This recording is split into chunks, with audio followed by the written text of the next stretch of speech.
She insulted an ordinary customer, only to discover he owned the place and was Clint Eastwood. The midday sun poured through the large windows of Sierra Grill, a modest but bustling restaurant in Carmel by the Sea, California. It wasn't a high-end place, but it had its charm, a little rustic, a little modern. It was the kind of spot locals loved, especially on a warm Thursday afternoon. For Megan, a 23-year-old waitress trying to make ends meet, charm wasn't enough to soften her frustration.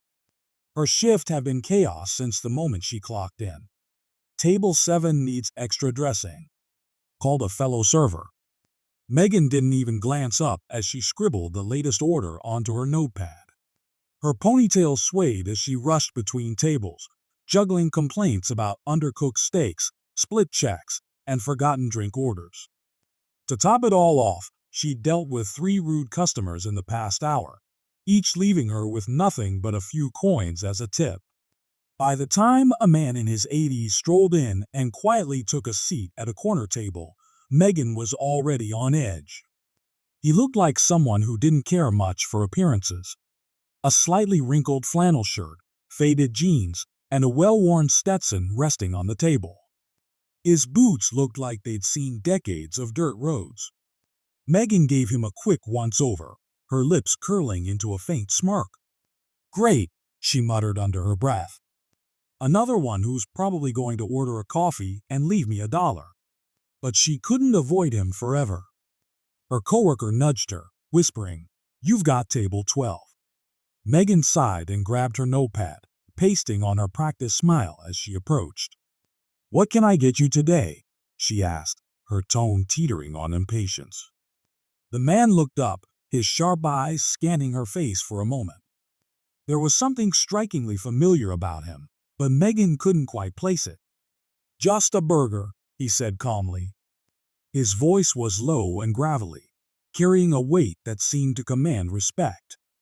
"Burger. Got it. Anything else?" Megan asked, her pen tapping against the notepad. "No, Mom," he replied, tipping his hat slightly. She rolled her eyes as she walked back to the kitchen, muttering, "Mom, really?" under her breath. But as she entered the kitchen, she couldn't shake the feeling that something about him stood out. He wasn't like the other customers, rude, demanding, or dismissive. There was a quiet confidence about him, almost as if he was watching and waiting for something. Megan shrugged it off. It was just another table, another order, another $1. She had no idea just how wrong she was. Megan returned to table 12 with the man's burger after a few minutes. The plate clattered onto the table with less care than she usually gave.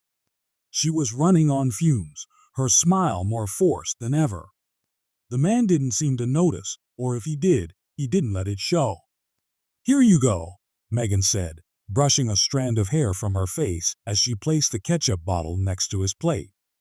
"Anything else?" The man glanced at the burger, then back at her. "No. This looks just fine. Thank you." His words were polite, but there was a firmness in his tone that made Megan feel oddly self-conscious. She lingered for a moment, unsure why she hadn't already moved on to the next table. Something about his demeanor annoyed her. Maybe it was the calmness, the unshakable composure. Everyone else in the restaurant was either complaining, snapping their fingers, or rushing around in a frenzy, but not him. "You're not from around here, are you?" she asked abruptly, leaning on the edge of the table. She couldn't help herself. "No, I'm not," he replied simply, cutting his burger in half with deliberate precision. "Thought so," she said, smirking again. The hat gave it away. "Looks like you just stepped out of an old Western movie." For the first time, the man smiled. It wasn't a full grin, just a faint curve of his lips. "Something like that," he said. Megan expected him to get defensive or annoyed, but he didn't. That only frustrated her more. She was tired of being polite, tired of holding back her thoughts. "You know," she said, lowering her voice as if sharing a secret, "most people around here don't show up looking like they just came from a ranch. He didn't respond immediately, taking a measured bite of his burger instead. Then, after a moment, he said, "I guess I'm not most people." The words were simple, but they carried a weight Megan didn't expect. She felt a flicker of embarrassment, but quickly buried it. "Well, enjoy your meal," she said, pushing herself off the table and walking away before he could say anything else. She was sure Shed gotten the last word. But as she cleared another table nearby, she noticed him watching her, not in a creepy way, but with an expression that made her feel like she was being evaluated. Judged, even. It was unsettling, and she couldn't figure out why it bothered her so much. But something about that look would soon change the course of her day and her life in ways she never saw coming. The lunch rush began to wind down, and the restaurant grew quieter. Megan finally had a chance to catch her breath. She leaned against the counter, scrolling through her phone while keeping an eye on her tables. Her gaze flicked to table 12, where the man was finishing his meal. He seemed in no hurry, sipping his water and glancing around the restaurant with quiet curiosity. "Hey, Megan," her coworker Danny said as he walked by. "Isn't it weird how calm that guy is? Like he's just taking it all in." Megan shrugged. "Yeah, well, some people have all the time in the world." Danny chuckled. "Maybe he's famous or something." "He looks familiar, doesn't he?" Megan rolled her eyes. "Famous?" "Yeah, right. If he's famous, then I'm the Queen of England." Danny raised an eyebrow, but didn't press further. Instead, Megan grabbed the check for table 12 and walked over, determined to keep the interaction brief. "Here's your check," she said, placing it on the table with a faint smile. "Whenever you're ready." The man glanced at the check, but didn't reach for it immediately. Instead, he looked up at her, his sharp eyes locking onto hers. "Do you enjoy your job?" he asked, his voice calm but deliberate. The question caught Megan off guard. She hesitated, her practiced smile faltering. "It's fine," she said with a shrug. "It's a job, you know." He nodded slowly, his expression unreadable. "A job's what you make of it," he said after a moment. "But it seems like you're carrying a lot today." Megan felt her cheeks flush. Who was he to comment on her attitude? She crossed her arms defensively. "Look, I've had a rough shift, okay? Not everyone gets to sit around eating burgers and handing out life advice." To her surprise, the man didn't seem offended. Instead, he leaned back in his chair, a faint smile playing at his lips. "Fair enough," he said. "But sometimes how you treat people in those moments says more about you than you think." Megan felt a flicker of anger rise in her chest. Was he lecturing her? She opened her mouth to respond, but before she could, he stood up and reached into his pocket for his wallet. "I'll leave you with that thought," he said, placing a few bills on the table. "Thanks for the meal." As he walked toward the door, Megan muttered under her breath, "Yeah, whatever, cowboy." But just as he reached the exit, something strange happened. The manager, a no-nonsense woman named Carol, hurried out from the back office. Her face lit up when she saw the man, and she extended her hand enthusiastically. "Mr. Eastwood."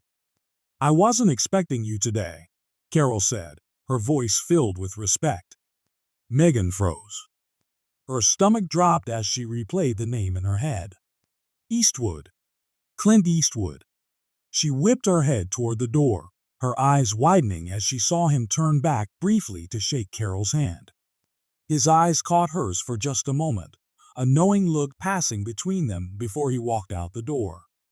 And in that moment, Megan realized she hadn't just insulted an unassuming customer.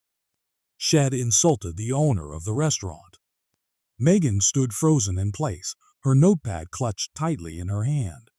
She stared at the door Clint Eastwood had just walked through, her mind racing. Did she really just brush off Clint Eastwood, the Clint Eastwood? And not just that, he was the owner of the restaurant. Her heart started pounding as Carol turned toward her. "Megan," she called, waving her over, Can you believe it? Mr. Eastwood stopped by today. He's been so busy lately, I haven't seen him in weeks. Yeah, that's... Wow, Megan stammered, her voice barely above a whisper. Carol didn't seem to notice Megan's discomfort. She was too busy gushing. You know, this place means the world to him. He's so hands-on. Every detail here is something he's personally approved. That's why we're always reminding staff to bring their best. You never know when he'll stop by. Megan felt like the air had been sucked out of the room. She replayed every word Shed said to him, every snarky comment, every eye roll. Her cheeks burned with humiliation. Are you okay? Danny asked, noticing Megan's pale face. I think I need a minute, Megan muttered, retreating to the break room. As soon as the door closed behind her, she let out a shaky breath and sank into a chair. How could she have been so oblivious? She had been working at the Sierra Grill for 2 years, and in all that time, she had never bothered to pay attention to the stories about the mysterious owner. If she had, maybe she'd have recognized him, or at least thought twice before running her mouth. Her mind was spinning, but one thought stood out. What now? But Megan had no idea that Clint wasn't done with her just yet. The next day, Megan arrived at work with a knot of anxiety tightening in her stomach. She hadn't slept well, replaying the events of the previous day in her mind. Every time she thought about Clint Eastwood's calm demeanor and the look he gave her as he left, she cringed. What if he told Carol about her attitude? What if she got fired? She couldn't afford to lose this job, not with rent due in 2 weeks and her student loans piling up. She spent the first half of her shift avoiding eye contact with Carol and doing everything she could to keep her customers happy. Smiling, apologizing, refilling drinks before anyone even had to ask. It was the most effort she'd put into her job in months. By the time lunch rolled around, the restaurant was humming with activity. Megan was wiping down a table when she heard the unmistakable gravelly voice she hadn't been able to forget. Well, looks like you're busy today. She turned sharply to see Clint Eastwood standing near the counter, his hands resting casually in his pockets.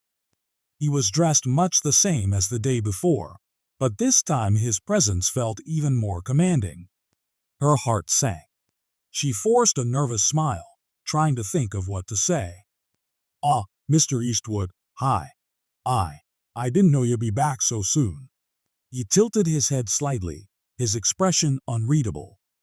I like to check in on my places from time to time. Keeps everyone on their toes.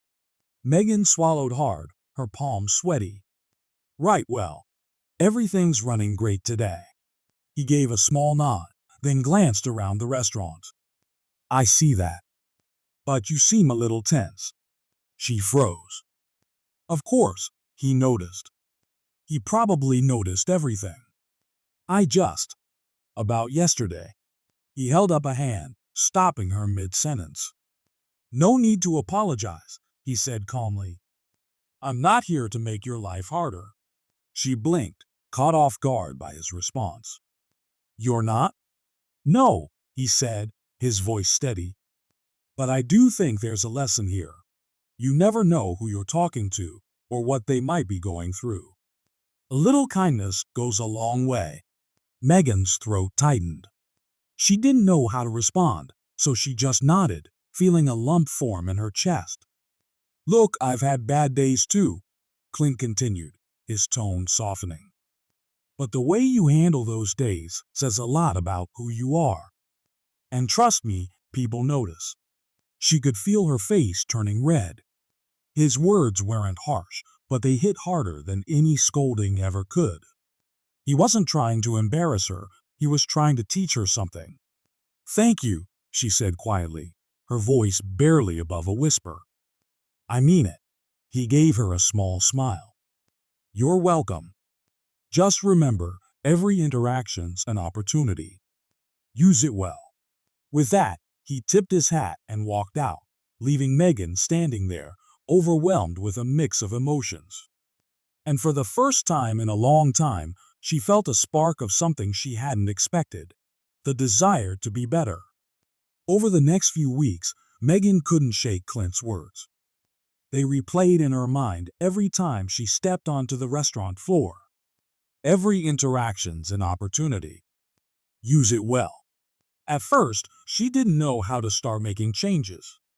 She wasn't the type to flash fake smiles or gush over customers like some of her coworkers did. But Clint's calm demeanor and quiet wisdom had struck a chord. She didn't have to pretend to be someone she wasn't. She just needed to show a little more patience, a little more care. So she started small. When a frazzled mom with 3 kids spilled a soda across the table, Megan didn't sigh or roll her eyes. Instead, she grabbed a rag, smiled, and said, "Don't worry. It happens to the best of us." When an elderly couple asked her to repeat the specials 3 times, she didn't let her frustration show. She patiently explained them again, even adding her own recommendations. And the thing that surprised her most? The more effort she put into treating people kindly, the better she felt. One evening, near the end of her shift, Carol called Megan into the office. Megan's stomach twisted with nerves as she stepped inside, fearing the worst. "You've been working here for a while," Carol began, folding her hands on the desk. "And I've noticed a change in you lately." "A good one." Megan blinked, unsure how to respond. "Oh, thank you. I don't know what brought it on," Carol continued. "But whatever you're doing, keep it up. The customers have noticed too. One of them even left a comment card the other day, praising your service." Megan felt her chest swell with a mix of pride and disbelief.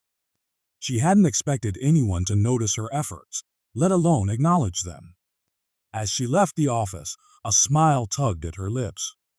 She still had a long way to go, but for the first time in a long time, she felt like she was on the right path. That night, as she locked up the restaurant, she glanced at the sign out front. It wasn't just a job anymore. It was a place where she could grow, learn, and maybe even make a difference. And she owed it all to the quiet cowboy who'd walked in one busy afternoon and taught her a lesson she'd never forget. Because sometimes the smallest interactions have the biggest impact. If this story inspired you, hit the like button and share it with someone who could use a little encouragement. And don't forget to subscribe for more real-life lessons and stories that remind us all to be a little kinder every day. Please note, this is not a real story. It's a work of fiction for educational and entertainment purposes only.